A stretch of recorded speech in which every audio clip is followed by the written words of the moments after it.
The integration imperative. Moving from philosophical debates to practical reality. Have you ever wondered why you keep repeating patterns you consciously want to break?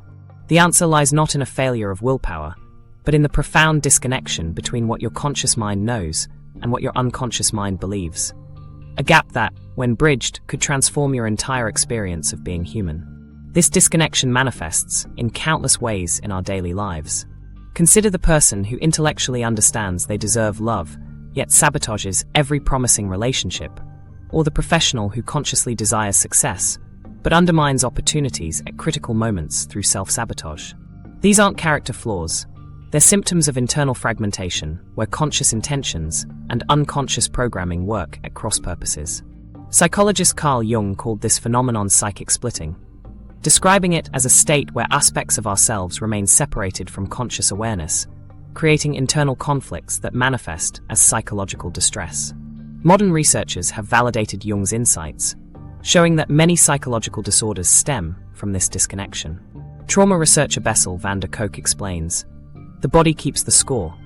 The physical effects of psychological trauma often manifest as seemingly inexplicable symptoms when the original experiences remain unintegrated." Take Sarah, a talented writer who repeatedly abandons projects just before completion. Despite her conscious desire for creative fulfillment, an unconscious belief formed in childhood that success brings unwanted attention and criticism drives her to protect herself through abandonment. Only when she recognized this pattern and began working with her unconscious protective mechanisms did she finally complete her first novel, integrating her desire for creative expression with her need for emotional safety. This disconnection creates what neuroscientist Stephen Porges terms neuroception, unconscious threat detection that can become chronically activated. When these systems misfire due to unintegrated experiences, we find ourselves in constant fight-or-flight mode, experiencing anxiety or irritability without understanding why. The rational mind says we're safe, but unconscious processes continue responding as if we're in danger. Clinical psychologist Marsha Linehan observed that logical understanding alone rarely leads to psychological change. Emotional learning must occur at deeper levels. She noted, people with overwhelming emotions are often told to use reason, but this advice assumes these systems are already integrated. Most psychological suffering occurs precisely because they aren't. Relationship researcher John Gottman's studies reveal that 69% of recurring relationship conflicts stem from unintegrated emotional material rather than surface issues. When unconscious triggers activate old wounds, partners react to historical pain rather than present circumstances, creating cycles of misunderstanding that can last decades. The promising news is that integration creates measurable changes in neural pathways associated with emotional regulation. Research by Richard Lane demonstrates that participants who developed awareness of previously unconscious emotional responses showed significant reductions in anxiety and depression compared to control groups.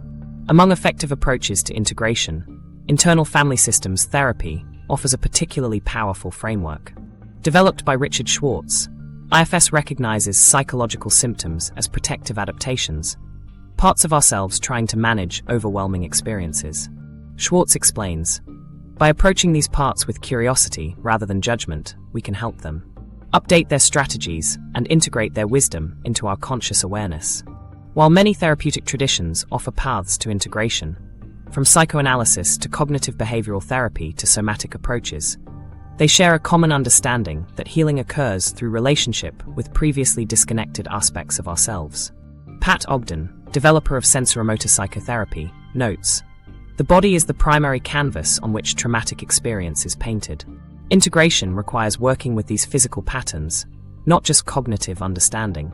Jung's concept of shadow work, facing disowned aspects of ourselves, represents another path to integration.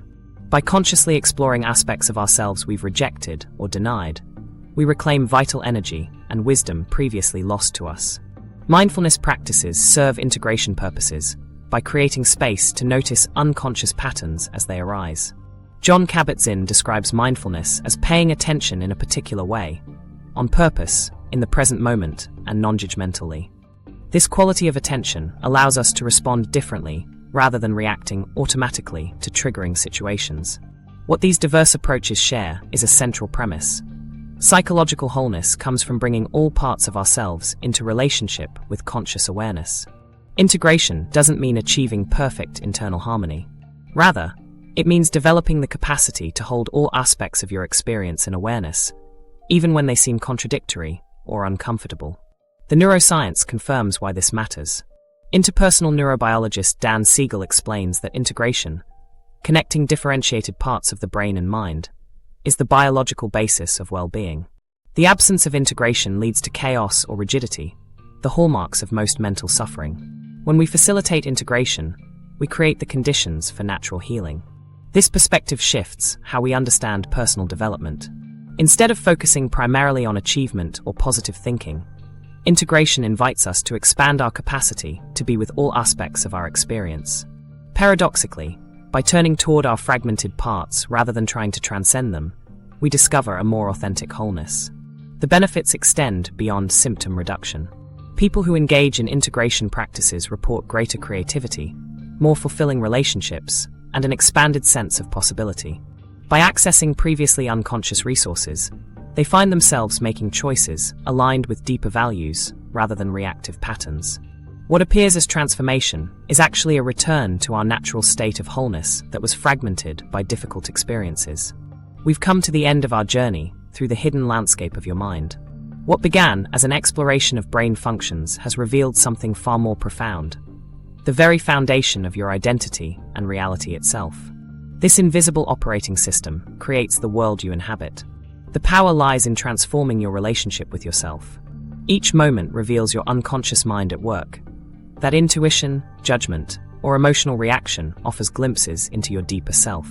By noticing these moments, you create space between stimulus and response. This is true freedom. The path forward is collaboration, not control.